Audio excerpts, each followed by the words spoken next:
right, welcome into the latest edition of the Second Half Draft Show, brought to you by Couch Potato General Manager. I'm your host, Juice, joined by Drew this evening. No Headley for this evening's show, but should be a pretty relaxed show considering that we're turning the page here on the 2024 draft cycle and moving into the 2025 class.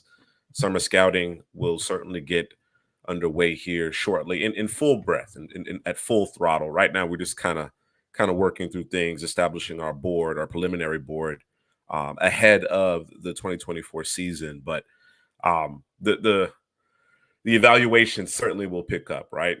On our channel, we cover the NFL draft year round. So really there's no rest here as, again, we transition to the new draft class. And we're gonna explore what other folks have in mind as it relates to the top prospects in the class. And again, as you're well aware, I'm sure it always changes, right? There's always a significant change from what we prognosticate at this juncture, even within the season. You know, October, November. By the time we get to that following April, early May, things have changed, almost a complete 180. So there'll be a lot of changes, but it's always fun to get a beat on what people are thinking out of the gate based on the previous year's film. So we're going to take a look at a few different 2025 way too early mock drafts here, and way of course too early. Are way too early.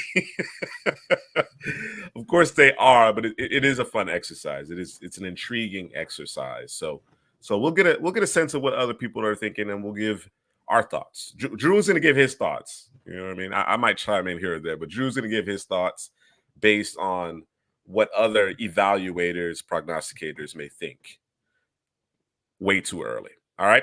So the first one I wanted to look at, Drew, was actually from Walter Football.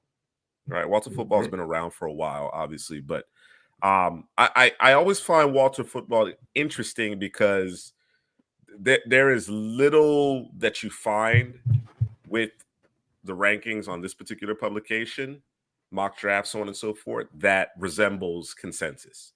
It is always very unique and very different. And while I often don't agree with certain rankings, it's kind of a breath of fresh air, though. It is a bit of a breath of fresh air to see things differently and get a different perspective on things. So let's take a look at the top 32 picks as Walter Football sees it in terms of their way too early 2025 mock drafts. We're going to mock the mock, as they say. And at the top, we have the Tennessee Titans with Shedeur Sanders, quarterback out of Colorado. And of course, if that is the case, that spells the end of the Will Levis experiment. And Drew, you've mentioned it. Really, he doesn't have any excuses. I mean, other than the fact that he's a young player, right? Mm-hmm. And there's going to be some peaks and valleys in his play. We should see, he's going to be expected to perform if he hopes to keep his job, right? Yep. So your thoughts on Sanders at the top here and as it relates to the Titans? Yeah, I mean, didn't they just add T. Higgins as well?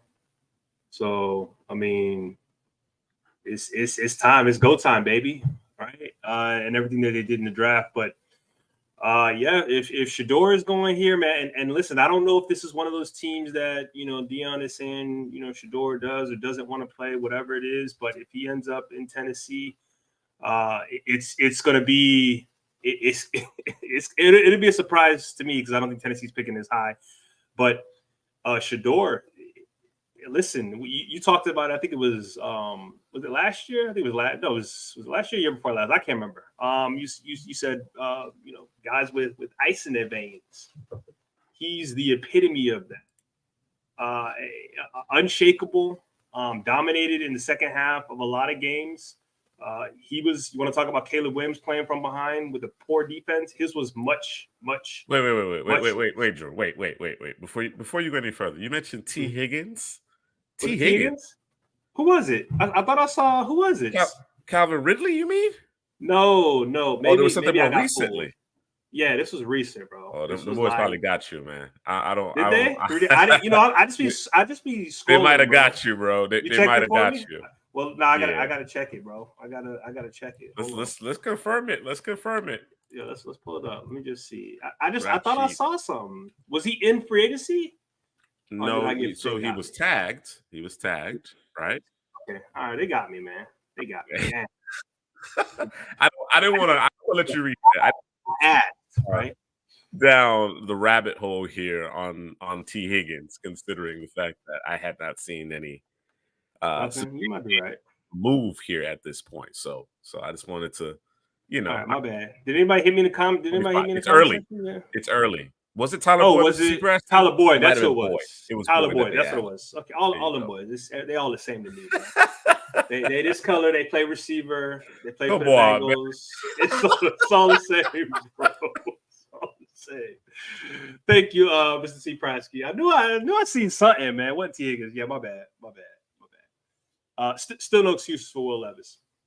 But as I was saying about Shador, and that Colorado team, you talk about Caleb Williams running for his life and having to play, have to be the hero every play and all of that. Shador had to do that times 3 because that defense was terrible outside of maybe 1 or 2 players, and that offensive line wasn't the best. Okay, they had weapons on the offensive side, obviously, because he was getting the ball to guys, but it was tough sledding, and you saw it every week. I mean, they came out the gate, scoring points, and he was the main catalyst for that, right? And he usually had a slow start, and then would pick it up consistently through the game. And as the pressure mounted, he got better and better and better. I thought him sitting back there with his ability to process and get the ball out timely. I thought that was one of his top attributes this past season. I just want to see what it looks like when he doesn't have to play catch up all the time or feel like, hey, I got to make every play every time. We can't punt this football because if we do, the other team's going to score. I want to see what that Shador looks like, right? So maybe we need to go back to, what was it? Boys coming from Jackson State. I'm saying all right. Yeah, coming from Jackson State, we might have to go back there to kind of see what that looks like. But again, we want to see what that looks like against Power 5, big time football, right? And so, this season, that's something big that I want to see. The team's going to improve. I don't know how much more they're going to improve, but it can't get any worse than last year. I say that, Right. Knock on wood, right? But we'll see what that looks like. But him going to the Tennessee Titans, man, this. If Will Levis don't work out, they're going to be drafting a quarterback. If it's Shador, I like it. I like the fit. This team is prepared to kind of, I don't want to say make a run, but at least push in the AFC South. Because you got Houston there, who's a tough team. You got Jacksonville, who they're still trying to figure it out. And then you got the Colts, who they got their quarterback. I think everybody in the division has their quarterback. No, Colts. Well, Texans, everybody Titans. apparently has a quarterback, except we're trying to determine whether or not Will Levis is the guy. Will Levis is the guy. Right. Yeah, I think Shador, obviously, I mentioned this kind of the ice water in his veins, the toughness, the sheer toughness that you saw from him, competitiveness. There's been a lot of, stuff off the field, chatter, social media, whatever the case may be. I try not to let that paint too much of an opinion of the player, right? You know what I'm saying? Assuming he stays out of trouble, it's okay to have a life. He just has to temper it, right? He just has to temper that. But I'm looking forward to watching him play behind a better offensive line as well. I think you'll get a better sense of his full skill set, right? You know what I mean? When it's not always a fire drill or they're always trying to come back. You know what I'm saying? Managing, I guess it's situational football is really what I want to see from Shador. I've seen Shador put the team on his back. I've seen him in the shootout type of situations. I've seen him extend plays, remain a passer despite, working off schedule and outside of structure. He's checked those boxes for me. Of course, you always want to see improvement year to year, but really for me, it's situational football. So hopefully this Colorado team can be better around him, where it's not always a track meet, right? And you get a better sense, you get a certain level of comfort associated with when he understands when to live to fight another day. You understand what I'm saying? So that's part of what I'll be looking towards. And of course, I hope he tears it up, and I hope he sets the world on fire, because the gap seemingly not here in the Walter Football mock draft here, but the gap seemingly between he and Carson Beck with some of these other mock drafts, I think it's just a little too significant from my perspective. I think even if you do believe Carson Beck is the top quarterback prospect heading into the 2024 season, the gap seemingly is entirely too big. So again, Walter Football obviously has a very unique approach, and their rankings generally are very much different from the consensus. So Shedeur at the top here. We go to the aforementioned Carson Beck with the second overall pick, and that's the New York Giants. So obviously a lot of conversation about the Giants moving up, whether or not they'd be in the JJ McCarthy, Drake May sweepstakes. It never materialized. It never materialized. I was looking for this comment right here from Al Paul. I was looking for it.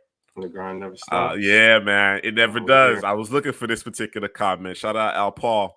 But I anticipate when we talked about it at length throughout the 2024 draft cycle that Daniel Jones will be out in 2025. Yep. You know, they can stomach the dead cap hit at that point. Right now, it's just too immense, right? And get their quarterback of their future, get their franchise guy. Damn, Carson Beck. That's it.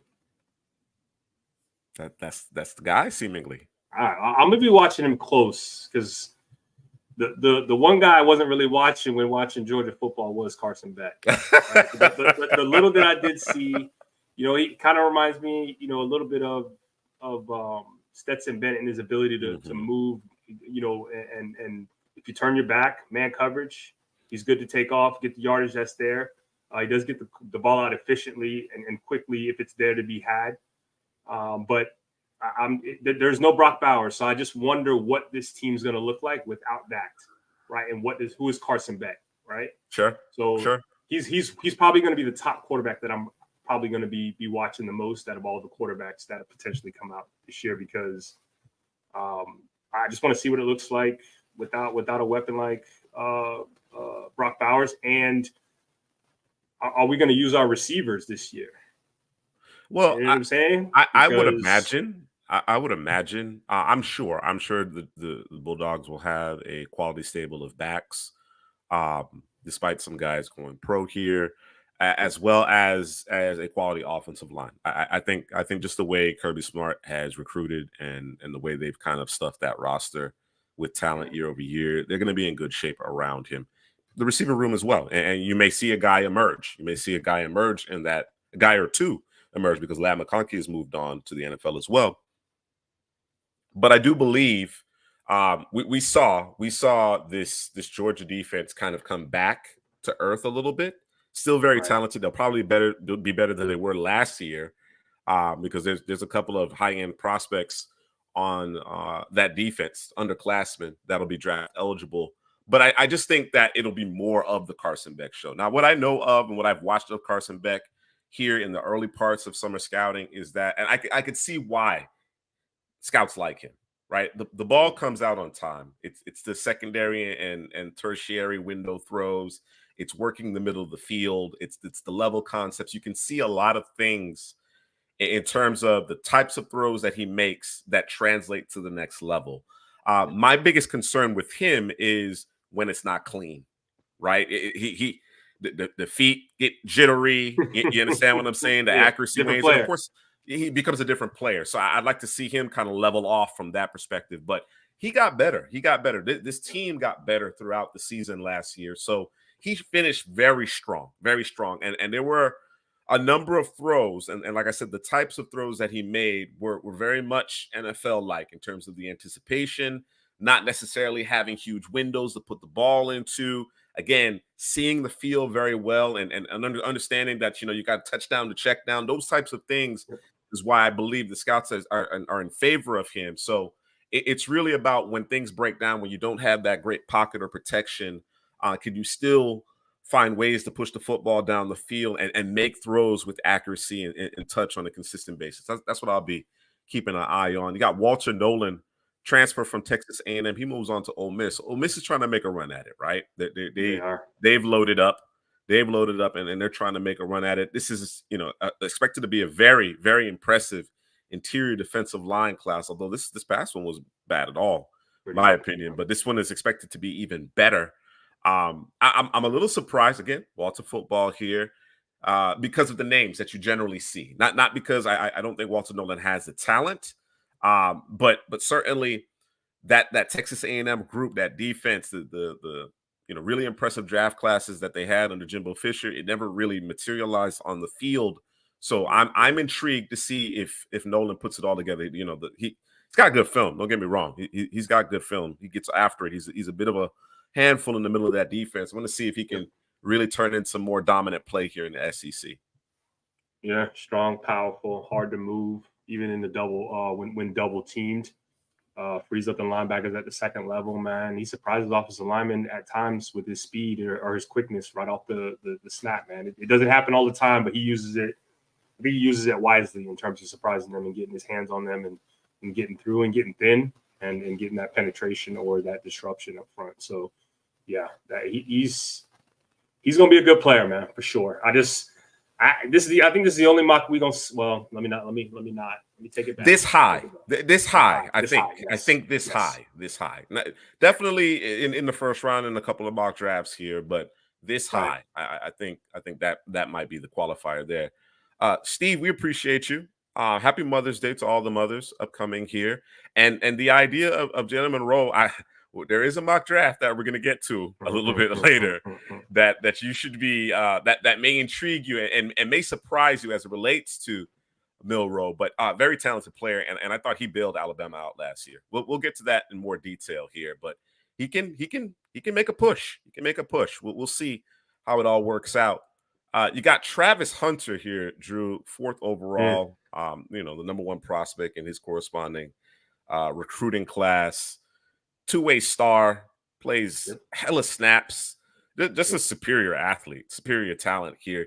I know you've studied him quite a bit between the end of the 2024 NFL draft and now the beginning of summer scouting for the 2025 cycle. What are your thoughts on Hunter? Yeah, as a cornerback, I didn't really look at him as a receiver yet. I'll get to that at some point. But as a cornerback, I mean, he is because I think the talk's going to be between him and Will Johnson from Michigan, right?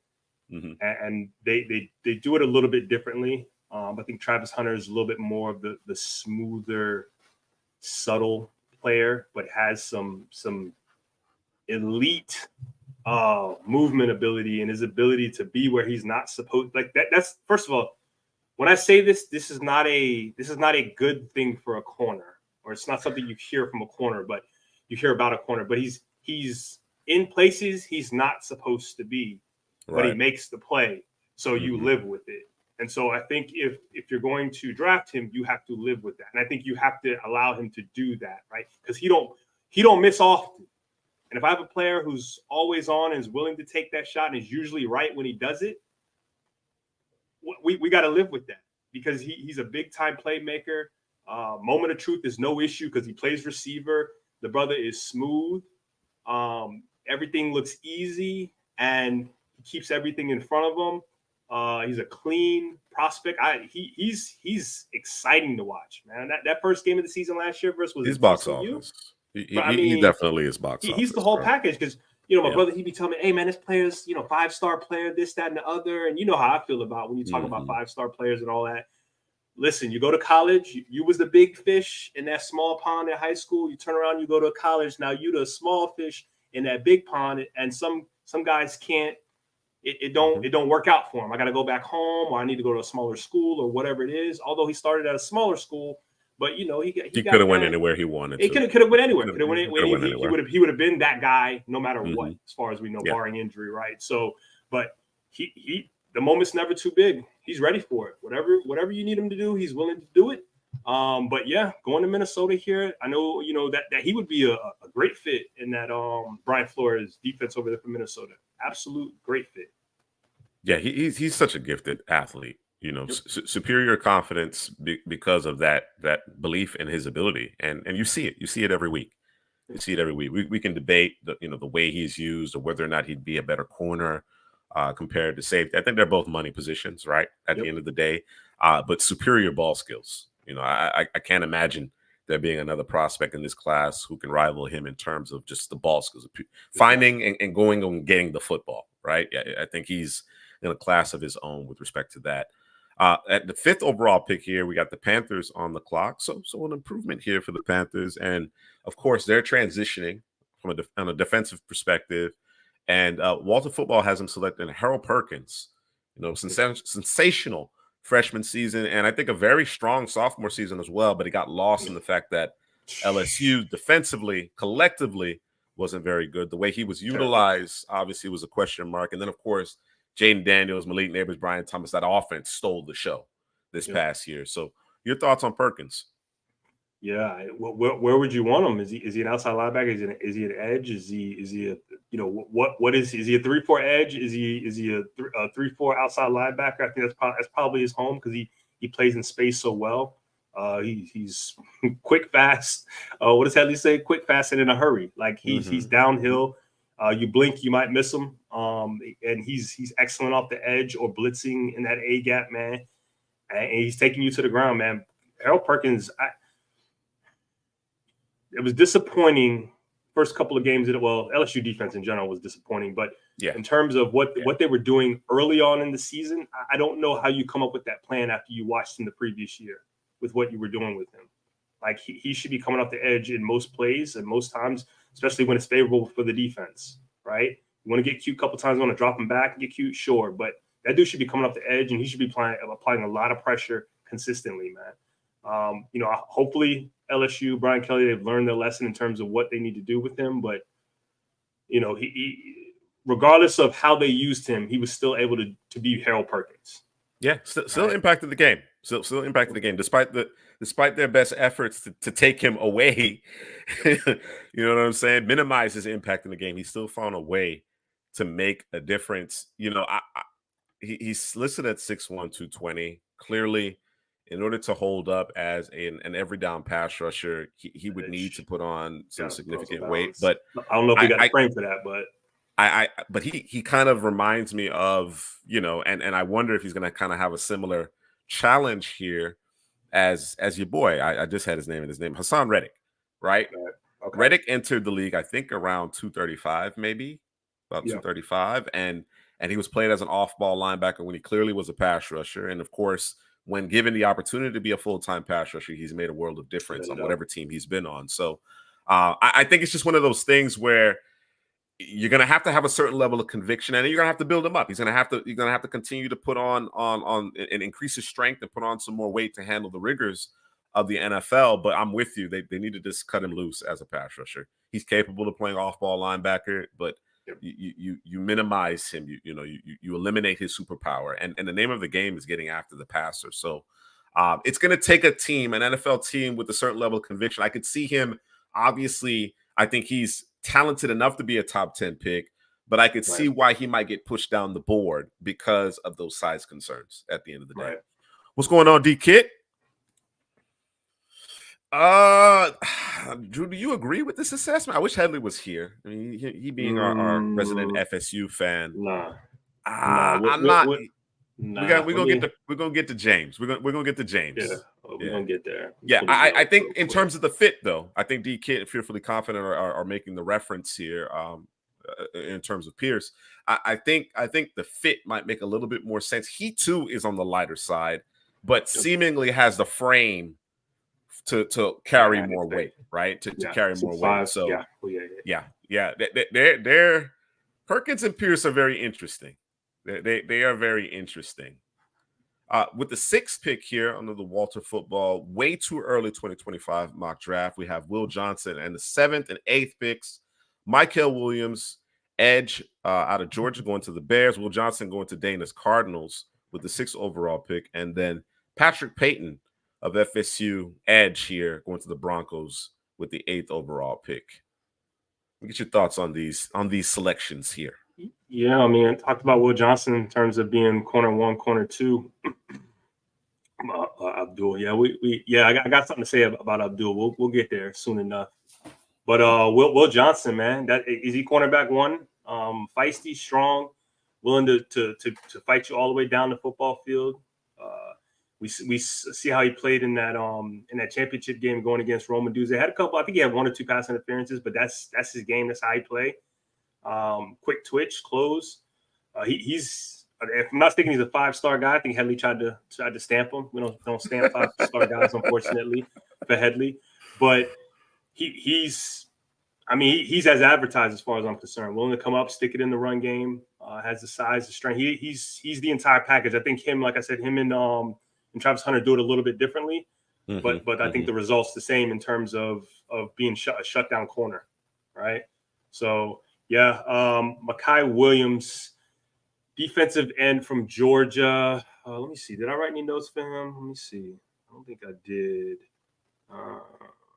DK, as I was perusing these way too early 2025 mock drafts, I didn't see enough Jabbar Muhammad in the first round. I got to tell you. Yeah, that's crazy. I didn't see enough. I saw it now. I saw a smattering of it, but I didn't see enough of it. Be real with you. Yeah, you're gonna see some names, and you're gonna be like, "Who?" Ahead of Jabbar? You know what I mean? You're gonna experience it. They don't know. They don't know. You're right. No, I know. Mekhi Williams. I don't know that he played a ton for Georgia, with the production that you see there. But the little that he did play, he was effective, violent, right at the point of attack, man. Violent, powerful, good hands. I think he's just a guy that he has to play a lot more. Got to play a lot more. You're playing behind a bunch of studs at Georgia. Yeah, it's his time to shine. 3D. It's a 3D. Yeah. It's his time. It's his time. Yeah. Right. Like if you watched, I hate to say go watch the Florida State game, because his heart wasn't in it, and understandably, right. And Georgia was trying to prove a point, like, hey, we should be in this thing. So you got one team on one end of the spectrum and the other team on the other end of the spectrum, and you see boys had 42 points before halftime. So Mekhi Williams was a big part of that. He was in the backfield every play, penetration almost every play, good lateral movement. He's a guy probably I'm gonna put at the top of the edge guys to see for me to watch him. Excuse me. So yeah. And then Patrick Payton. Let me pull the notes right quick. I'll give it all away, but let me see what I got for Patrick Payton. I don't know if I want to talk about State, man. Let's see here. What happened? Oh man, DK way out in front of it, bro. 70 players deep. DK way out in front of it. Man. We got some ground to catch up on. We'll be there soon enough. Don't worry about it. Yeah, we coming. We coming. I got here. Tight ends. You don't want to put a tight end over him. He can't be blocked by a tight end. I think that's bad news. He's really out of position in the run game. Very good at containing and holding the edge. I think he's got some moves that don't necessarily involve his hands. Some of his work is with his feet. He's able to beat the blocker, whoever's trying to guard, whoever it is trying to get at him. He's able to beat them with his feet. Man, he's got some moves with his feet. He's like a receiver out there. And then add the hand usage in there. Another guy that going to have to do a little bit more watching, but I think he's going to be one of the top edges in this class. I'd probably put him top 3 right now, man. Okay. Edge. Okay. Yeah. All right. And I think the consensus probably agrees with you there, right? The top 3 to 4 player here. It looks like, though, considering the first edge being Harold Perkins, and then you follow it up with Williams and Payton here, seemingly Walter Football's a little lower on Pierce. The litmus test for me for Patrick Payton is, what does he do with no Jediverse opposite him? That's going to be the litmus test for me this year. Right. You see the flashes, you can see the talent, but he was put in position a lot of times to just beat one-on-one, as you mentioned. One-on-one. Teams didn't pay him the requisite respect, just lining a tight end up over him, right? And of course he did his job and took care of that. I want to see him as the man now. He's the man now, right? He's the guy that the opposing teams are going to be game planning for. How do you combat that, right? How effective can you be under those circumstances? So that's really the litmus test for Patrick Payton in my eyes. Let's round out this top 10 here of this Walter Football Way Too Early 2025 mock draft. You got Drew Allar out of Penn State, quarterback to the Raiders. And then, Drew, your Bucks are going with James Pierce Jr. here out of Tennessee. I'm a little surprised on the Allar pick. I know there's a high for him as well. Of course, 6'5", 235, Traits, 240. bro. You know, the traits are clearly there. I need to Yep. see more. Right. I just need to see more. It's as simple as that for me. I'm not out. I'm not in on him. I just simply need to Yeah, see just want more. to see more.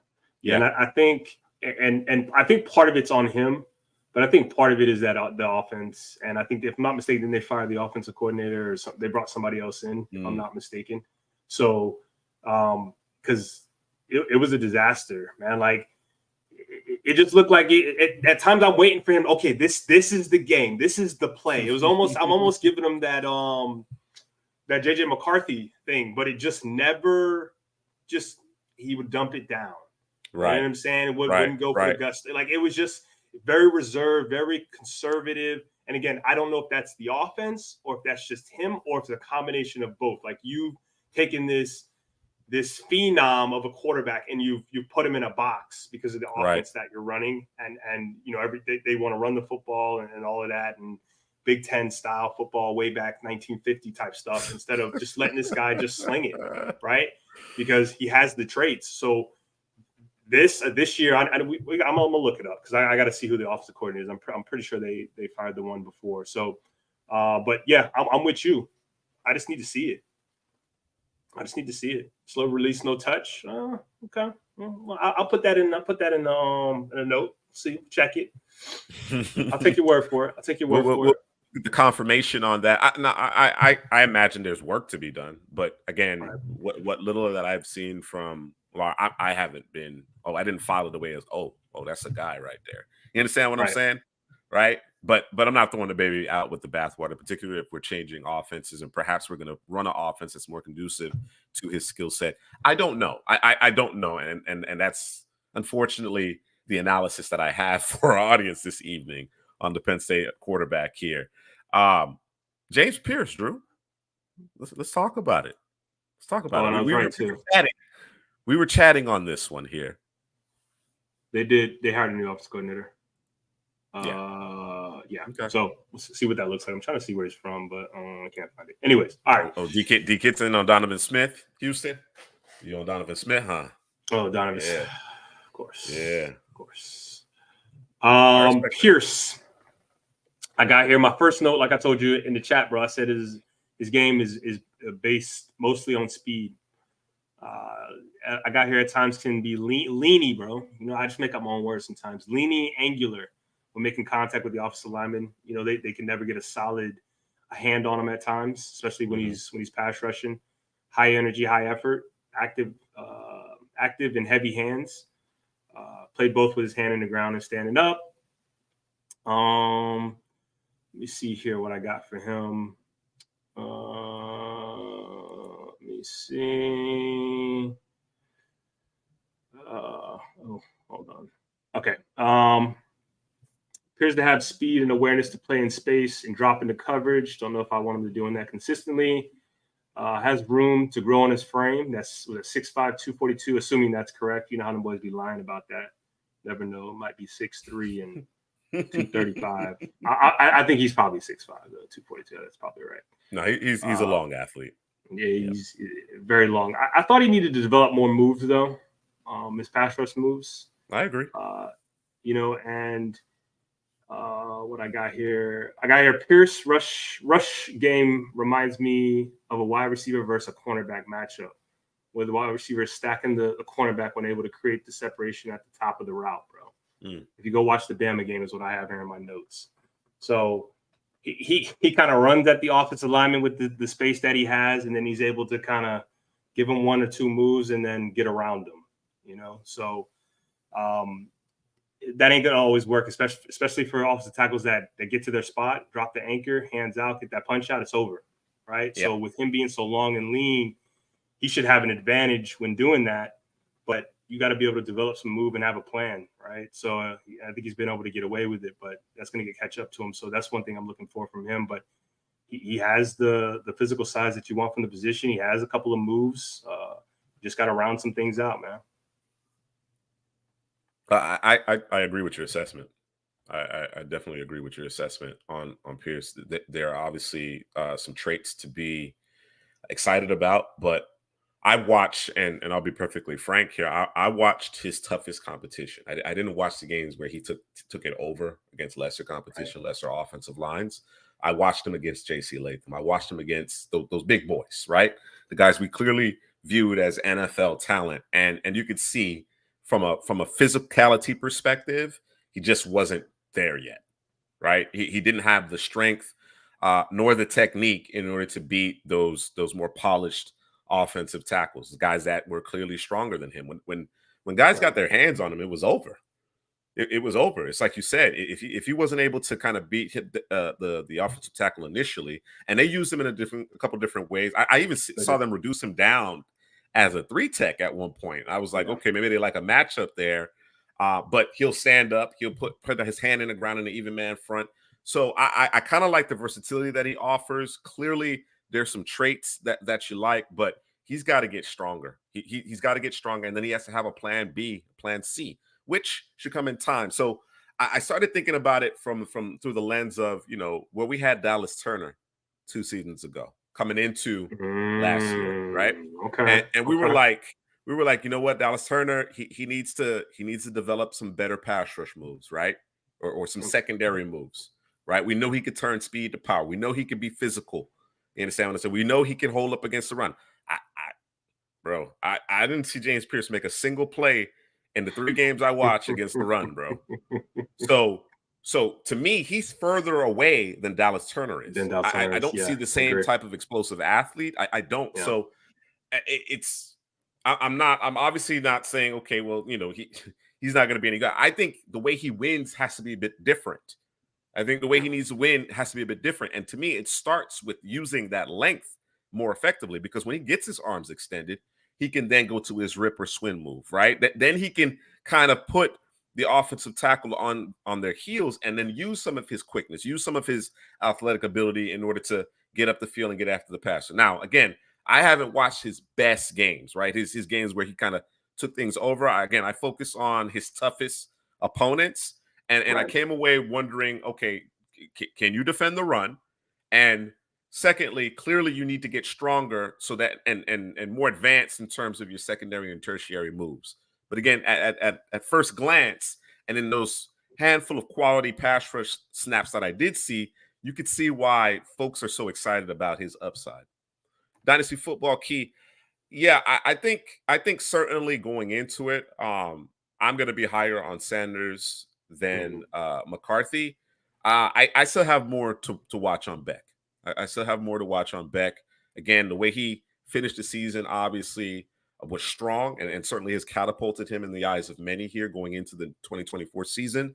But just in terms of dealing with adversity, Shedeur is kind of he's the one guy that's proven it to this point, right? That he could still be effective. It didn't necessarily result in wins because the rest of that team, the defensive side of the ball, it was just too bad. But just seeing him kind of get back up after getting his, the stuffing knocked out of him and still deliver was impressive. So for me right now, it's Sanders. And then, of course, I have a better understanding of what McCarthy is as compared to Beck, even though there's questions around McCarthy as well. So we'll see. We'll see. There's a lot of football to be played here.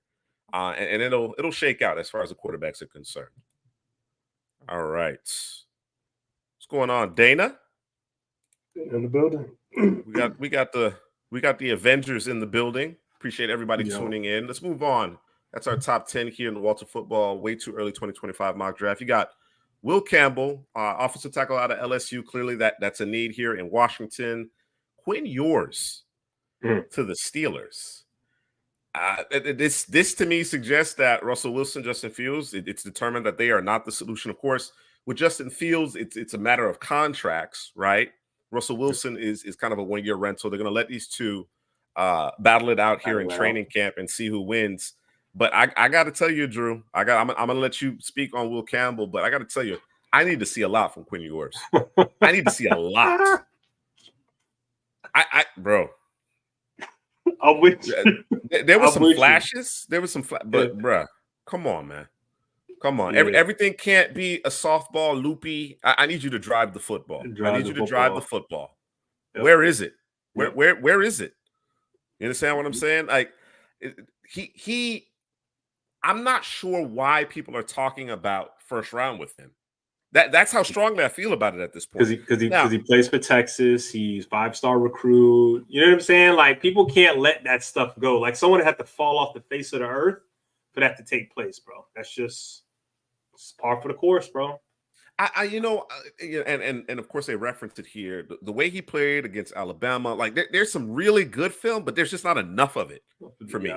There's just too much inconsistency with yours, as far as I'm concerned. And again, he had a stick. D-Kid he's indicating he had a damn stick. Yep. You understand what I'm saying? So to not play at a high enough level on a consistent basis, it concerns me. It concerns me in terms of how high he's still regarded. Now, goes into this season, Isaiah Bond and company, and he proves it considering some of the talent that was lost. You lose Worthy, you lose Adonai Mitchell. I mean, Sanders is gone. Now you come out here and do your thing. You can shut me up real quick. You're good. You know what I'm saying? Right. But I got to see it, man. I definitely got to see it. And Dana's right. Arch Manning had a better spring. Yep. He had a better spring. There are a few people who have said, listen, Arch Manning is going to win that job and yours is going to transfer out, which would be his second transfer. So, yeah, he has a lot to prove. He definitely has a lot to prove. What are your thoughts on Will Campbell? Yeah, Will Campbell got some excellent feet, good size. I think he's 6'6", good feet. And as long as the hands are where they need to be, you got to plug and play, protected for your quarterback. But when them hands ain't right, he's slipping off, sliding off, can't handle the secondary move when the hands ain't right. It's not good. But I think for me, that's the only issue now. Obviously, I haven't seen it, a ton of them. But the little I've seen, that's the issue for me is his hands. It's just getting them where they need to be, and being able to control whoever's in front of them, right? But if I'm not mistaken, Will Campbell and I think it's Emory Jones, the right tackle, LSU. Mm-hmm. Those are some top guys coming out of high school, big time guys coming out of high school. So I think we'll see Emory Jones here in a couple of these mocks as well. Yeah, and these guys, they've been forged in the flames. They got thrown right into the mix immediately. Baptism by fire, isn't it? Again, we want to see that consistent improvement, the refinement of their technique. You know what I'm saying? Coming out of high school, big man on campus, stronger, better athlete than everybody else. You want to continue to see them improve, but there is something to be said about their play, considering the fact that Jaden Daniels was brilliant last year. Of course, he made certain plays with his legs, but he was well protected for most of the season as well. All right, let's keep it going here. Mason Graham to the Colts, interior defensive lineman out of Michigan, and Benjamin Morrison, corner here for Jacksonville. So they went Brian Thomas in the first round, right? And we thought, well, it would either be receiver or corner. They opted for the receiver and Brian Thomas here in this 2025 way too early mock draft. Walter Football has the Jaguars going with Benjamin Morrison, the cornerback from Notre Dame. I thought he and Cam Hart formed a really impressive duo. Mason Graham, though, is stealing headlines, bro. This might be, for a lot of folks, this is the top interior defensive lineman in the 2025 class. What are your thoughts? Yeah, I went to go check his size, bro. He's like, what I got here? Did I got him here on here? Man, 6'3". Again, don't know how true this stuff is. 6'3", 318, man. Not easy to move. And he's not easy to move and to get under control by offensive linemen. He just kind of sits in the gap, you know what I'm saying? Or sits right in front of you and says, okay, well, where's the running back, right? He played all over the defensive line. Him and I'm drawing a blank. Kenneth Graham, both of them. They were kind of interchangeable, moved around that defensive line. He caused a lot of issues in that Washington game. Like, oh yeah, no, he in the playoff in general. In the playoffs, yes, he was. Yes. That's where you're like, who the hell is this guy? Like, I ain't hear this guy all season, and all of a sudden he just shows up. Whether it be for penetration, disruption, a lot of disruption, a lot of turning plays the other way or just the wrong way, right? So he's a guy that I'm not surprised he's the top interior guy for a lot, because he showed up and showed out, especially when it counted, right? Mm-hmm. When it was needed. And then Benjamin Morrison, I got a couple clips on Twitter if y'all want to go check those out with him going against Marvin Harrison Jr. Notre Dame has a type in terms of the corner that they want, right? Physical, good size, good length, and he has all that. At times, he played better than Cam Hart at times. They were, corner position could be up and down at times. For me, I think he's a guy who he's a better player when he's able to get his hands on the receiver versus just kind of letting the receiver run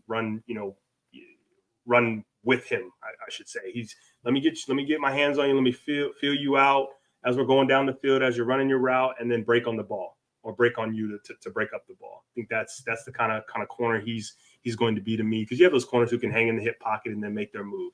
Right? I don't think that's his game. I think he's more of, let me feel it out, let me feel this receiver out, and then let me snap and go.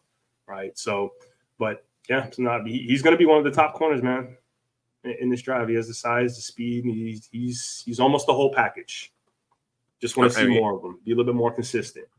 He's coming off a good season in 2023. Of course, his freshman year, 2022, 6 INTs. You know what I'm saying? That's really where he announced himself. I thought Cam Hart was a more consistent player than he was this past season, just in my evaluation. But Morrison is the higher end talent. He definitely is the higher end talent here. 15 and 16, you got Jordan Hancock, cornerback from Ohio State. I'll tell you, man, the amount of players that these various mocks have from Ohio State in the first round, they better win a national championship. But Ryan Day is out of there, bro. Out of there, bro. They better win the national championship, man. Excuses, I'm telling you. And Princely, the former Gator, now Ole Miss. Trying to bolster that defense, make a run at it themselves. He lands in New Orleans.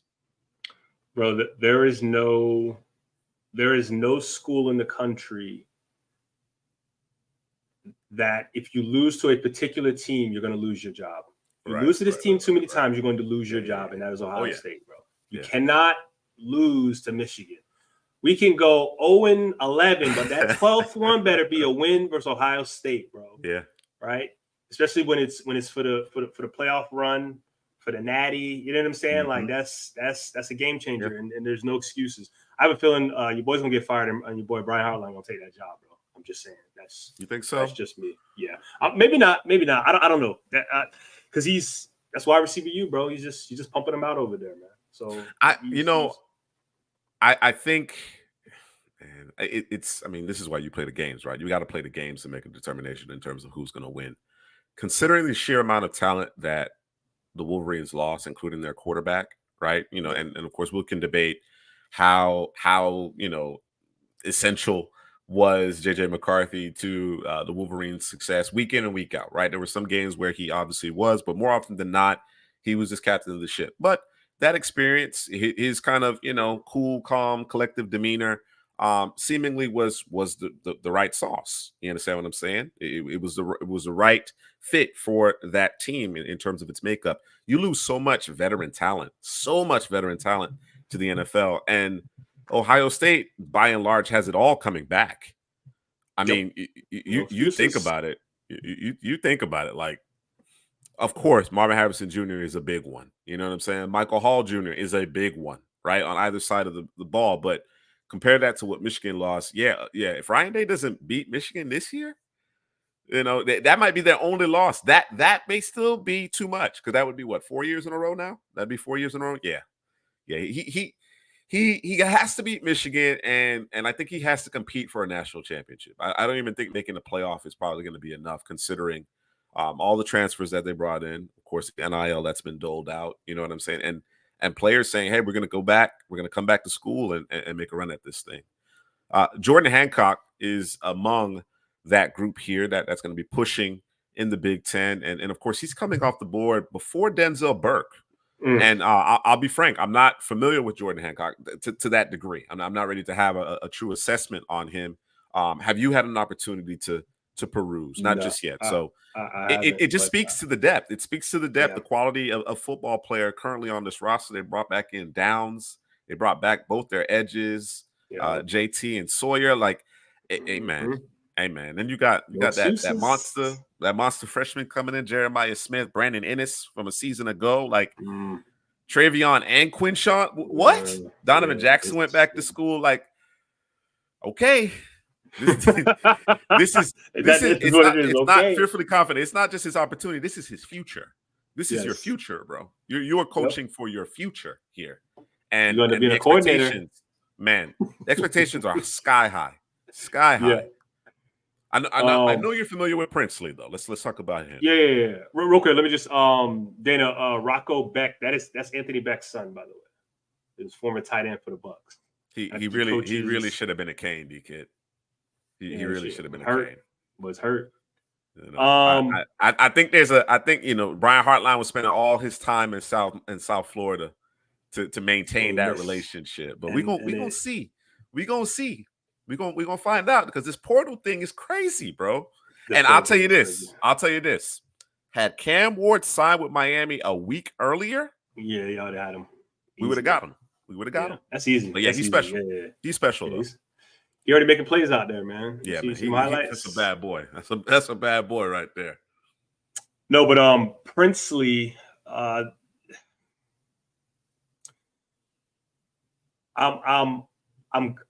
upset that he left the Gators, but I'm glad he left the Gators for himself. Because watching the tape, I want to fire the defensive line coach, the defensive coordinator. Everybody got to go. Using him. Everybody got to go. He was this moving piece, and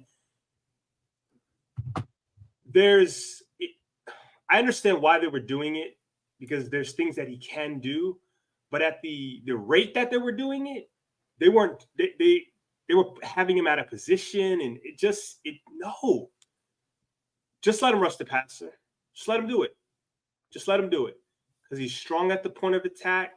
He has a plan, especially when he's a rhythm guy too. So he needs to continue to rush the pass. He needs to continue to set the guy up that's in front of him so he can continue to win. When you then drop him back into coverage and he's covering running backs and doing all this extra stuff that's it's not necessary. Just let him rush the passer. And I promise that's why that man got up out of there, bro. Doing there. And he got up out of there, bro. And they didn't develop him, bro. They didn't develop the guy, but they got this talent. It's crazy, bro. Absolutely crazy. And it was a heinous crime committed with him, bro. Absolutely with the Gators. And I'm glad he's where he's going to get developed over there at Ole Miss. I guarantee you he's going to be one of the more productive players this season on the defensive line. Just wait and see. I tend to agree with you. I tend to agree with you. I think the talent is there, but the usage, a la Harold Perkins and some other of these prospects, it just didn't make a whole lot of sense. You're trying to do a little too much. I think, coaches overthink these things all the time, right? Sometimes you need to simplify. Sometimes, it's just, especially at the collegiate level. Don't get me wrong. When it comes down to it, playoff games, things of that nature, when the talent level is pretty flat, let's say it's a wash at quarterback, then we need to have a better scheme. We need to have a better game plan. We need to execute at a higher level. But sometimes you got better horses, you got better athletes, and you just got to let them do their thing. You know what I'm saying? And get away from being too cute as it relates to how you're deploying your players, particularly on the defensive side of the ball. Tyleik Williams out of Ohio State to Cleveland. So, of course, when we're looking for that bolstering that interior of the defensive line here, they did it with Michael Hall Jr. They're going with a big guy here and Williams, maybe moving on from Dalvin Tomlinson after this season. Who knows? And then TJ Sanders, another interior defensive lineman here. I mentioned at the top, this class is supposed to be even better than last year's as far as interior defensive linemen. And I thought it was a good group. I thought it was a good group this past season. So really looking forward to seeing what these big men do up front here. Sanders is a guy that I'm going to be tuning into. I'm not as familiar with him. What are your thoughts on Williams? Thought that he might come out last year. I don't remember Williams too much, man, because I was looking at Michael Hall. You were focused on Michael Hall. Yeah. I was looking at Michael Hall. The name is familiar, but I just don't remember Williams' game. But I'm pretty sure, obviously he was effective. Obviously he's in this mock here, so. But yeah, I'm not too familiar with him or remember him. And Sanders, I'm not familiar with at all. So. I at this juncture, I would have to agree with you, D-Kid, in terms of Deion Walker. Yeah. Both Williams and Sanders going before him comes as a bit of a surprise. But again, Walter football has consistently been different over the years here. Let's keep it moving. Let's keep it moving here. Kelvin Banks, they have him listed as a guard, as well as a tackle here. So I'm interested to get a sense of what you think, Drew, as far as what he's going to be at the next level. But he looks at times like he might be the best left tackle in the country. Yeah. Yeah, it is like I had said about Will Campbell in terms of just fixing this one little thing that you have an issue with him. There's a lot of leaning and reaching. If you can, I need you to reel this back. I need you to stop doing that. I need you to get to your spot. I need to get your punch out consistently, because when it looks good, bro, like when I was watching the first couple reps, I said, he might be first tackle off the board, bro. Seriously. And then I saw the reaching and the leaning and the about to fall forward. I'm like, okay, got his head over his knees, and it was just a little too much of that for me. But the offensive lineman coach gonna look at that and say, we fixed that. That's a quick fix, right? But it's a little alarming in terms of the amount of times he does it. So I'm not sure what the issue, why he always has to do it, because he looks long enough. I don't know why you feel like you need to. You got him. Like, what was necessarily have that coveted tackle frame, right? It may more closely resemble that of a guard, but I'm going to pay attention to the arm length. That's going to be the key there, and whether or not it shows up as an issue for him, right? It's the combination thereof, right? If you got shorter arms like a Joe Thomas, but you're Joe Thomas, then who cares? You understand what I'm saying? But certainly, if the arm length starts to pose a challenge with some of the more crafty, better edge rushers in the country, then that might be the reason why you ultimately move him inside. So, good player though, really good player, impressive. He came out the gate starting for Texas as a true freshman, and he's manned that left tackle position over the last couple of seasons. I expect to hear his name in the top half of the first round. Ernest Green out of Georgia, another offensive tackle. I mentioned it at the top. Carson Beck, while I think the points where the points are going to come from are going to lean more heavily on Carson Beck this upcoming season, he's still going to have a very good supporting cast here. And of course, Ernest Green factors into it. I'm still trying to figure out where he slots in terms of in the pantheon of the offensive tackles in this class. And then, of course, a guy that I've seen very consistently in these way too early mock drafts is Colson Loveland, the tight end out of Michigan. All right. So these are big numbers. 45 receptions, 6.9. I mean, they're not Brock Bowers numbers, but those are big numbers, big time numbers for a tight end at the collegiate level here. And of course, he's expected to play in line, as well. Seemingly has the frame for it. And I think people are anticipating him rising up the draft board as well. So what are your thoughts on Colson Loveland? Yeah, that boy got hands, tracks the ball well, gets his head around. He's a big target for the quarterback, man. He's quarterback's best friend. That's kind of what you want from the tight end position. And he did that well. And obviously the forward pass wasn't, the number one thing over there at Michigan. So if he was playing in a different offense, we might be talking about it a little bit differently. Right. Yep. So, but the passes that he got, I mean, he did the most with them. So, I understand why he would be tight end one for most people, because he has everything that you want from the position. Now, what I'll be looking for from him is what does that in-line look like? Him playing in-line and taking on those defensive tackles, linebackers, edges. What does that look like on a consistent basis? Because you can't be at Michigan and not be blocking as a tight end, right? So we'll see what that looks like, because your boy Barner's out of there. Yes, he did, James. Yeah, he did. Or did go 1 overall. Gentry Williams here to the Packers. So the Packers going back to the secondary with the corner here. That. Yeah. I would like to get Jake's thoughts on that, followed by Denzel Burke out of Ohio State. And of course, Burke was considered in the 2024 way too early mock drafts, a first-round pick. And then we watched him throughout the balance of the season. We're like, not so much, more a day 2 guy. but he goes back to school. I thought that was a good decision. I thought that was a good Mhm. decision. I think if I recall correctly, he finished the season pretty strongly as well, but became a little bit more consistent in terms of his play. So I think with a good, strong showing here, of course, they're going to be able to get after the passer. He should have opportunities to make plays on the football, and be a difference maker there on the back end. So I expect Denzel Burke to improve his draft stock. I certainly hope he does. But he made the right decision certainly to go back to school here and continue to work on his craft. What are your thoughts on Burks in particular? Burke, excuse me. Yeah, him and another cornerback we'll talk about here coming up that I coming in, like I watching them, like I don't know, bro. Like I'm not sure how I feel about him because there's inconsistencies. One play he does great, the next play you're like, what are you doing? Like the receiver's running right past you. What are you looking at?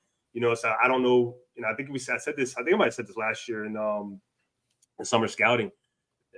I don't know if there's a lack of concentration. Like I'm not sure. You know what I'm saying? But like you said, he did finish strong. So we'll see how that turns out and if he can continue that process because he has the size. I think he has the speed. I think he has all the tools that you want from the position. You just got to put it all together and just consistently be there, right? And start making some plays on the football, man. Turning some stuff over. Exactly. Moment of truth at this juncture. It really is. I think if he can perform a bit better in terms of the moment of truth, and when we talk about the moment of truth, it's when it's time to make a play on the football. It's locating the football and then making the play, not panicking, not interfering, not falling out of phase because you're having trouble tracking the football. That's where a guy like Travis Hunter excels. You understand what I'm saying? The moment of truth, he's so comfortable when the ball's in the air when it's time to make a play on it. So that's what I'll be looking at there with Bear Alexander. Highly touted prospect, very, very highly touted prospect. He obviously looks the part. You see the flashes, but the consistency just hasn't been there, right? He's gotten kind of lost in the sauce there. What do you think about him remaining at USC? I thought he might transfer once again, but he didn't. What are you looking to see from him? What do you like about him?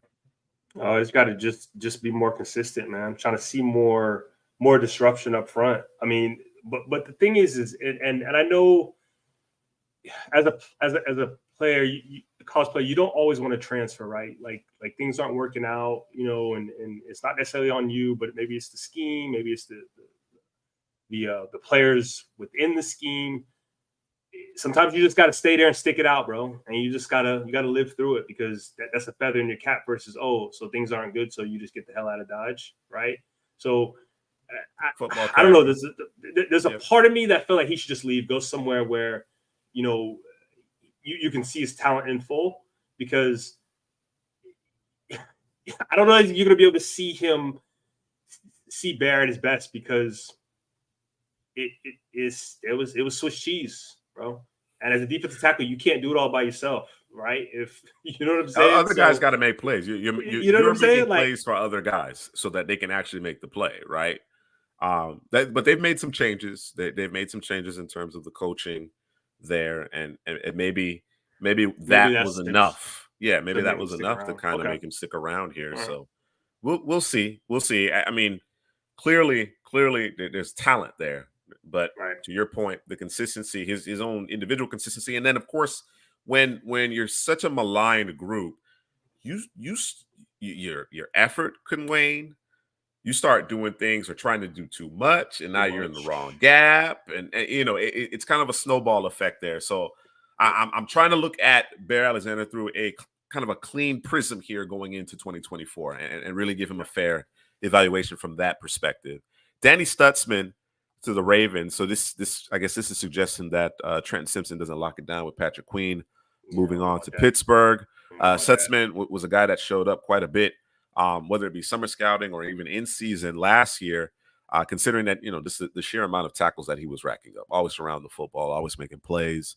Abdul Carter is, of course, the name that we expect to climb, right? This is D-Kit's guy, apparently, and we are expecting him to climb. They're making the change to make him a consistent pass rusher here. So we should hear his name much earlier. I would imagine if things go according to plan, if they go as I expect it to go, we'll hear his name much earlier in these mock drafts Bro, in a few months. That's edge one, bro. Edge one. I'm telling you right now.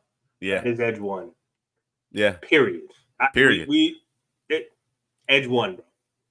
Easily. Edge one.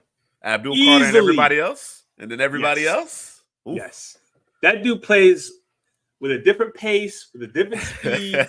With every time he's making contact with somebody, it's violent. Yeah. Like he doesn't give you anything easy. He covers a lot of ground very quickly, whether he's going back, east, west, or coming downhill. And he plays with high effort. Dude's long. Like Walter Football, I need y'all to tighten up, bro, because there's no way in hell he falls to 26 unless he gets injured. That dude's incredible. Got the Fins up at 27. Kenneth Grant, you mentioned him earlier. Yep. He and Mason Graham up front holding it down here. He's going to move into more of a prominent role, although in that rotation, he still was quite impressive in his own right. Huge need for the Dolphins, so this makes a ton of sense. We'll see if he's able to lock it down again. We've named quite a few interior defensive linemen, including guys that we would have expected to be here that aren't necessarily here just yet, or not in this particular mock draft. But he's another good one. He's another good one, another intriguing one. Malachi Starks, Drew. Malachi Starks. So I purposely didn't watch him because I wanted to hear you gush, because I think that's one of your guys. You know, stamp him, bro. Well, I can't stamp him. Yeah, he's a 5-star. He's a 5-star. So I can't stamp him. But I do want to share something. As it relates to Malachi Starks. So this is going back a couple of seasons, and it was during the opener against Oregon. It was in that opener against Oregon, and you know, of course, he was in phase. He goes up, makes a play at the moment of truth, comes down with a pick.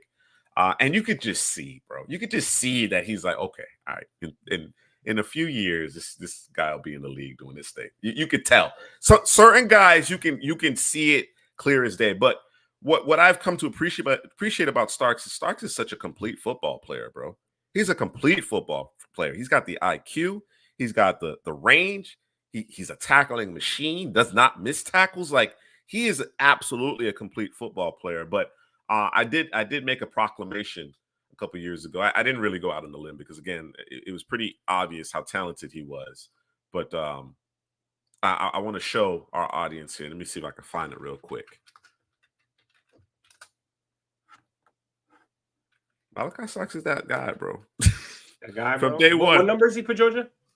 24. Okay. Let me see here. The boy's got a lot of safeties, bro. Oh, Nickels, safeties. And I think he provided the flexibility. He offered the flexibility for Javon Bullard and Tyke Smith to do what they did on the back end. You understand what I'm saying? Let's see here. Let me share my screen. There we go. All right. So if you can't see that, let me make it bigger for you here. Malachi Starks, early front runner for top safety in the 2025 NFL draft class, September 3rd, 2022. All right. So, yeah.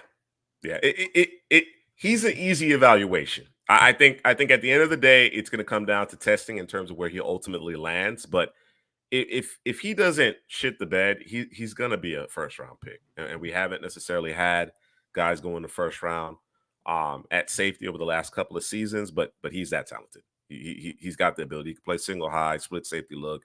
He can come down in the box. I think he'll get the opportunity to play a little bit more nickel because I think that's what the NFL covets. You know what I'm saying? Is that man coverage in the short to intermediate in the middle of the field there. But yeah, he's a special prospect for sure. What's ruined the safeties though is every time as they go to the combine and they don't run, the Sparky ain't good, right? So I think he might be the exception to the rule when it comes to that. Same thing with Kyle Hamilton. Show up and show out. It's the same thing with Kyle Hamilton. Same Yep. thing in terms of Kyle Hamilton did not set the world on fire in terms of his 40-yard dash, which perhaps drove him down the board a little bit. Of course, there's a devaluation of the safety position in general, but just too complete of a football player and the flexibility that he offers on your defense as a whole. I agree with D-Kid. He would have been safety one. He would have been safety one, easily safety one.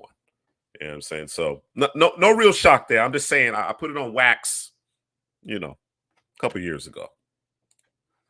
All right, let's get back into the Walter football mock draft here. We got Landon Jackson. Oh, here we go. There we go.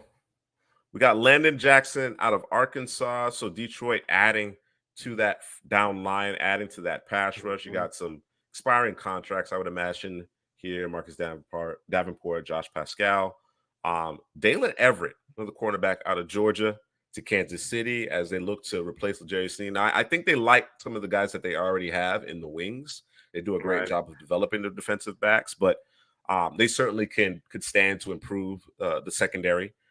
You can never have enough good cornerbacks.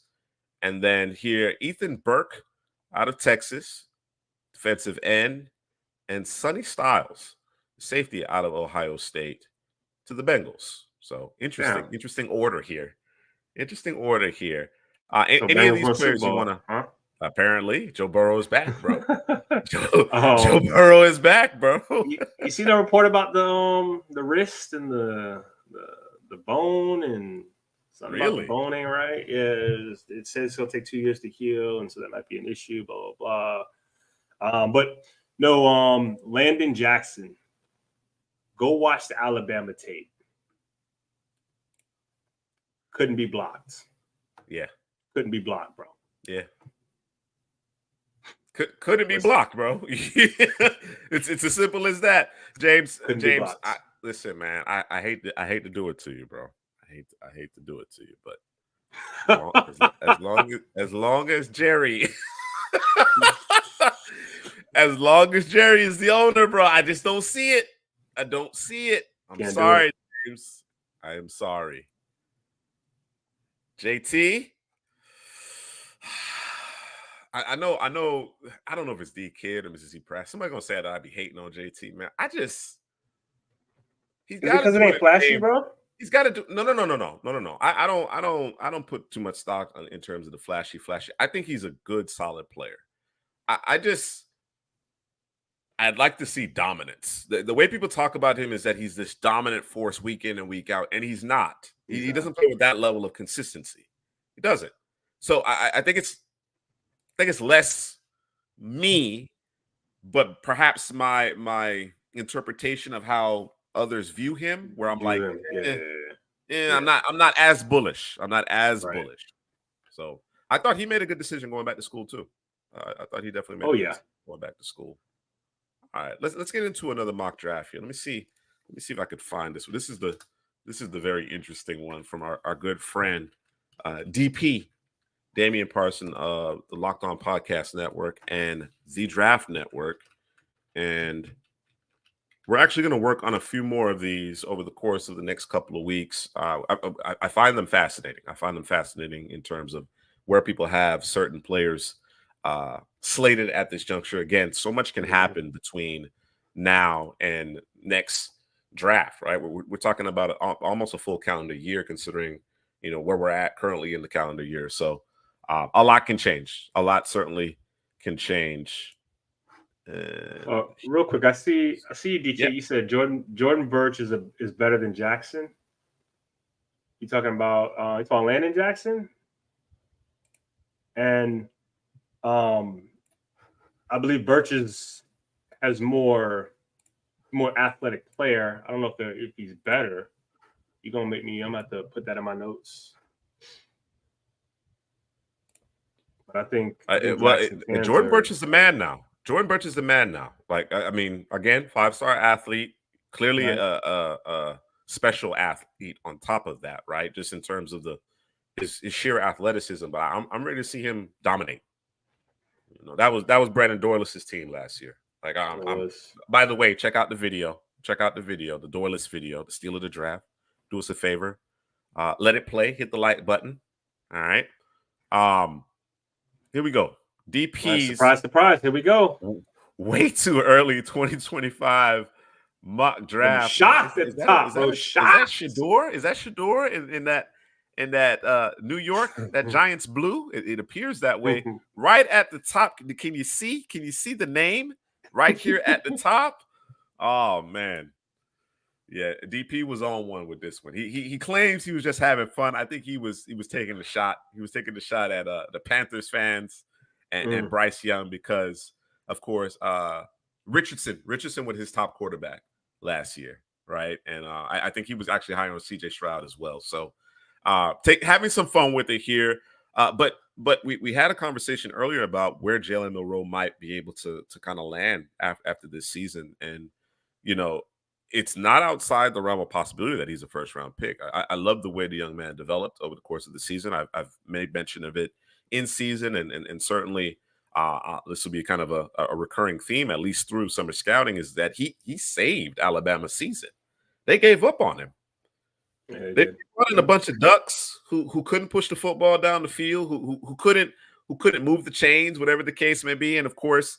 They went back to Milroe, and he didn't pout. He didn't sulk, whatever the case may be. He just got better, got consistently better throughout the season. Of course, what he does with his legs is also dynamic. So I expect him to have a special season. New coaching staff, but I certainly expect him to build on what he was able to do last year. I'm not ready to go first overall, even in a way too early mock draft. Even though way too early mock draft, but again, DP said he was having some fun with this one. Will Campbell, the aforementioned Will Campbell, second overall here to the Pats to solidify that offensive line. Luther Burden, who was not in Walton Football's first round here. Third. What was the top receiver? What was the top receiver for them? Was it? Did he? Did they even have a receiver? I don't think he had a receiver, bro. I have a receiver. I don't think he had a receiver, which is crazy, bro. It's crazy, bro. Not one receiver, but again, Walter Football is very unique in that way, right? Very unique. Luther Burden is a problem. He's a problem. Lex Luthor, I'm telling you, the rack. You know what I'm saying?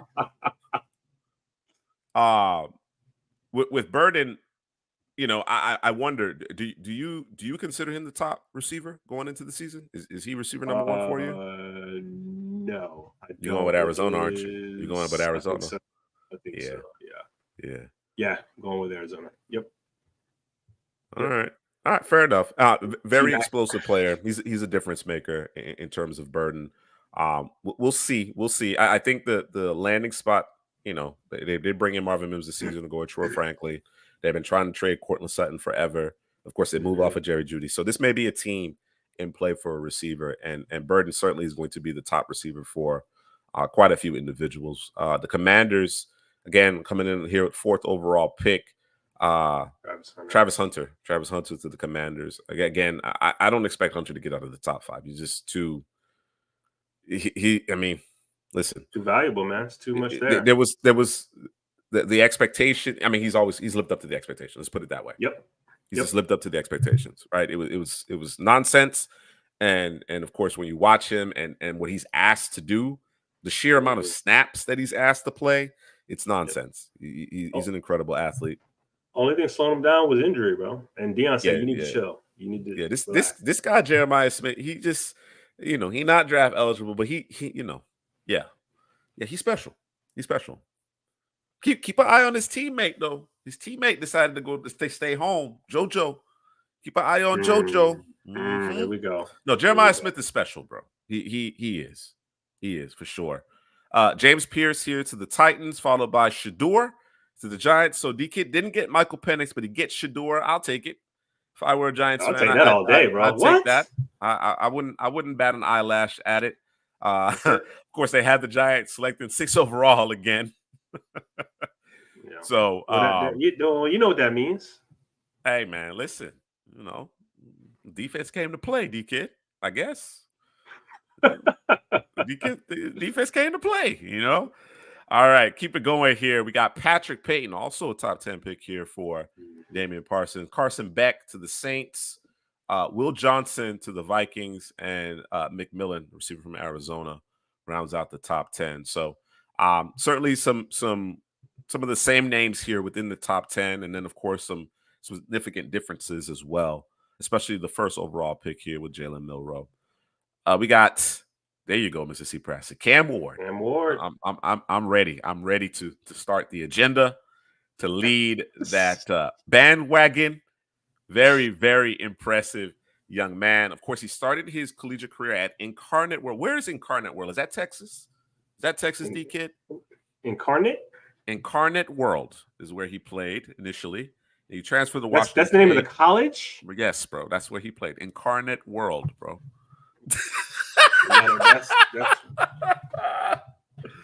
Oh man, Texas, yeah.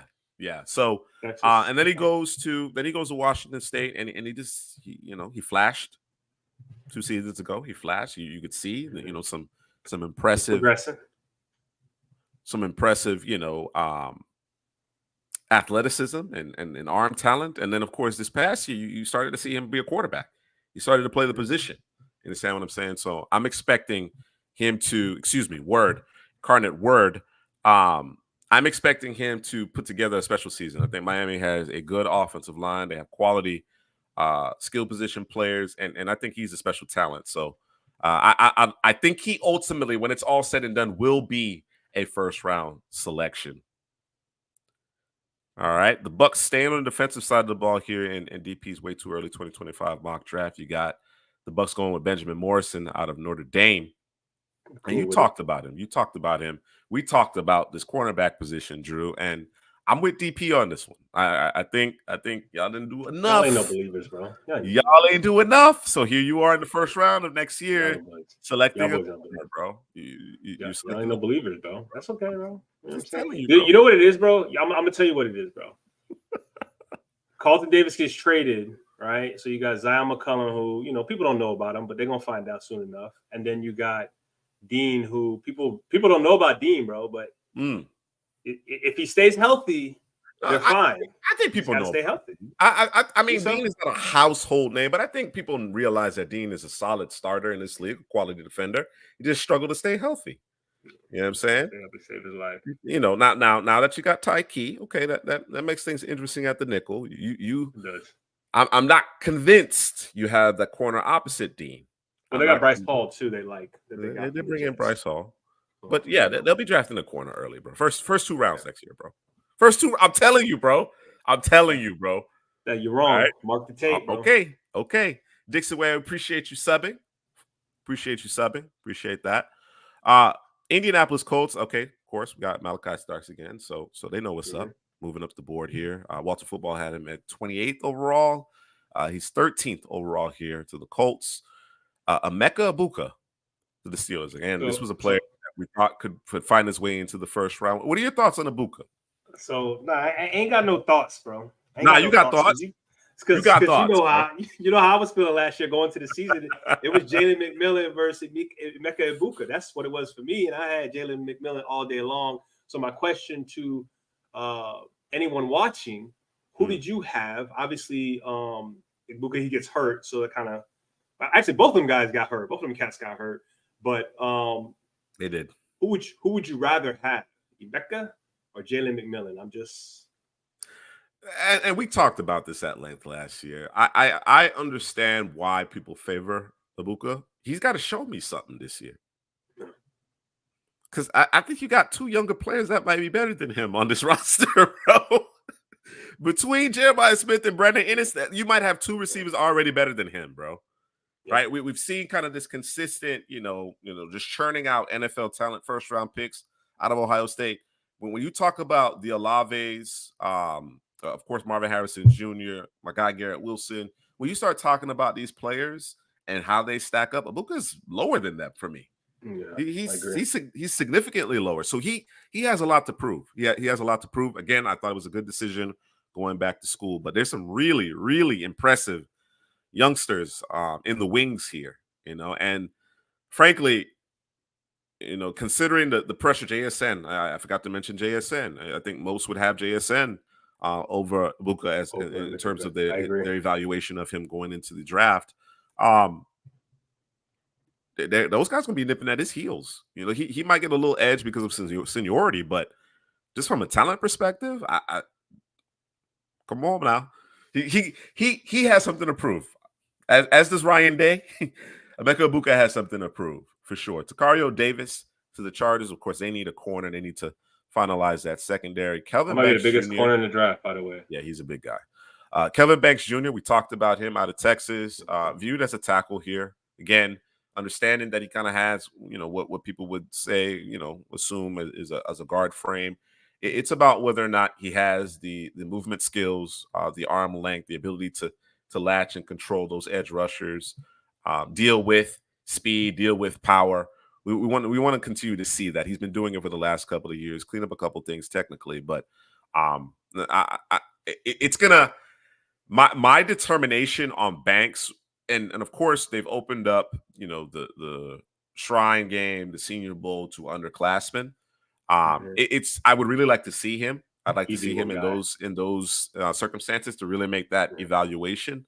But I've yet to see his measurables be an issue at the tackle position to this point, right? So until that changes, he remains the top tackle in the class for me, honestly.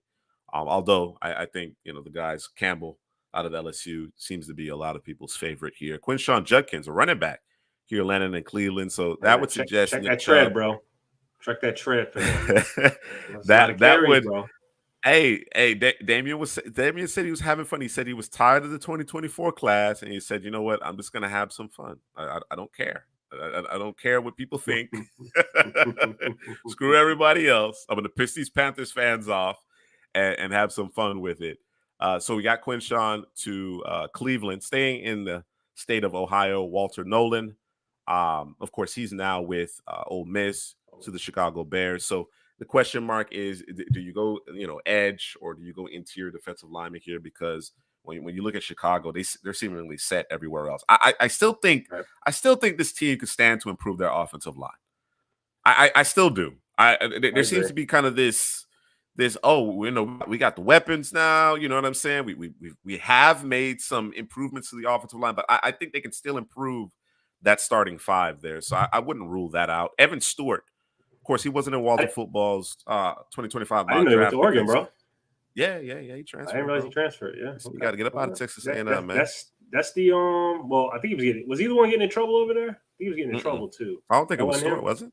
Was it Stewart? I got to look at it. I thought he was one of the. There's a couple players getting in trouble. But maybe it wasn't him. I take it back. Somebody check me. The kid, you don't like Evan Stewart? You don't like Evan Stewart? Man, Evan Stewart's a baller. Yeah, that is a baller. And that's the Troy Flanker replacement right there. No, within that offense. Yeah. Oh yeah. Yeah. I think he's gonna go.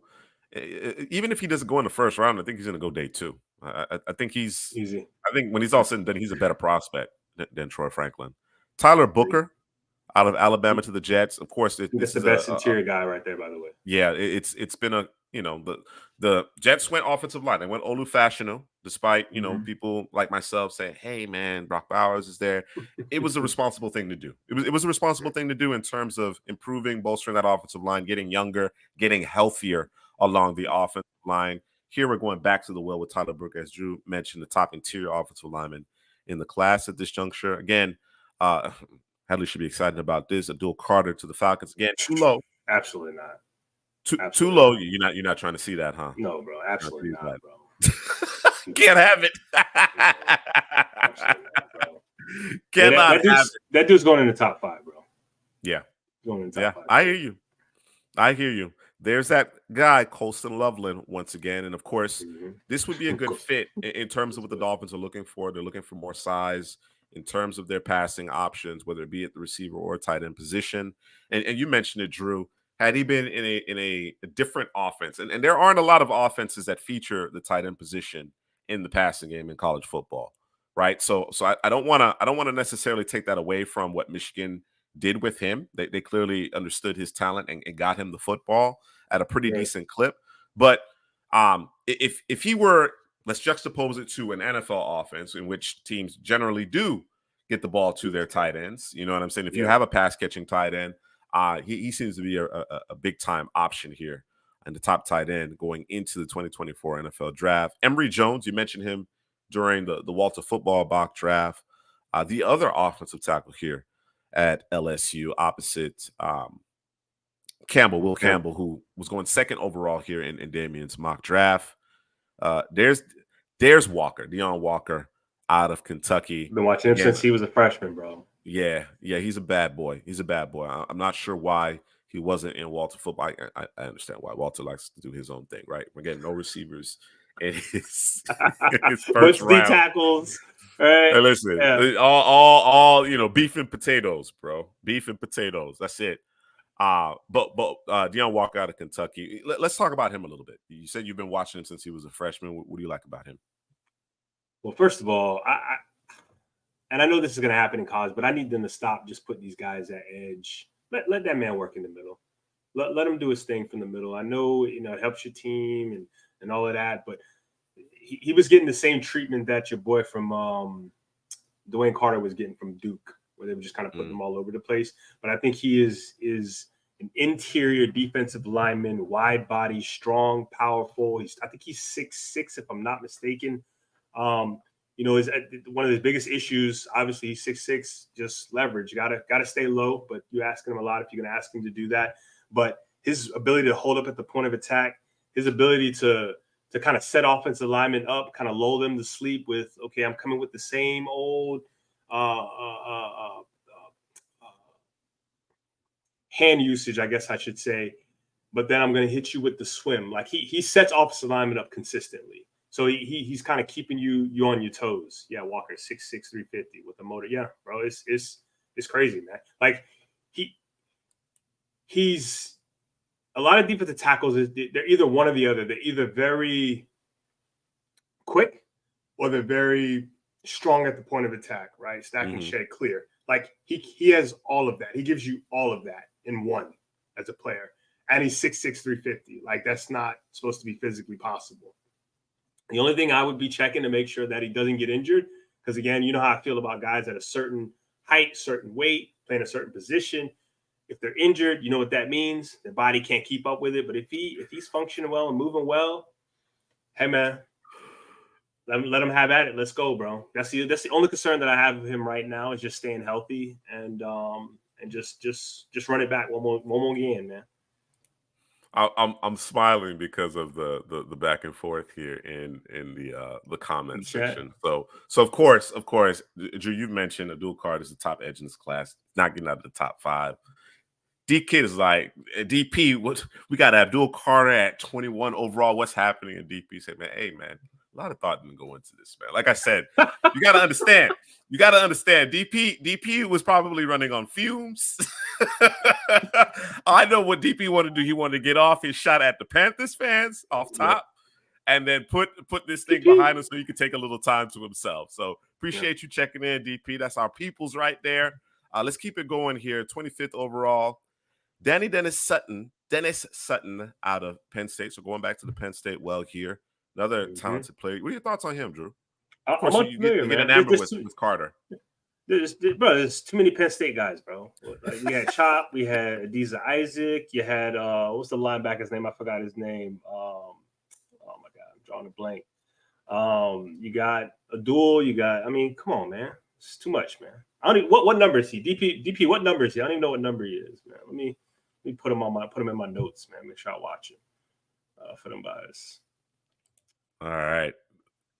Quinn, yours. Okay, so DP moved him down a bit here. Moved him down a bit here compared to Walter Football. But again, this is a player that I think, everybody has something to prove, right? Everybody has something to prove. But among these quarterbacks that are considered potential first round picks, to me, he has the most to prove, bro.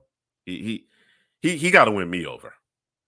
He definitely got to win me over, man. I just and it's not his fault, bro. It's everybody else, bro. It's everybody else, bro. They got you thinking, Too many peaks in value for me. He's supposed to be Jesus Christ, man. Come on, man. Hey, man. Listen. Right now, he ain't water to like wine, that. Bro. Yo, He turning water into Natty Light, bro. You turning water into Natty Light, bro. Maybe he puts it all together this year. Maybe got Maybe Isaiah. does. You still got talent around him. Although they lost quite a bit in terms of the skill positions, I think the offensive line is in pretty good shape. We'll see what they do to replace Christian Jones at right tackle. But yeah, man, I need more. I need more out of yours, considering the how ballyhooed he was entering the college football realm. Yep. All right, Jack Sawyer to the Buffalo Bills. I think just in terms of his play style, his frame, I think that's a really good fit for Buffalo there. Princely, your guy, to Cincinnati.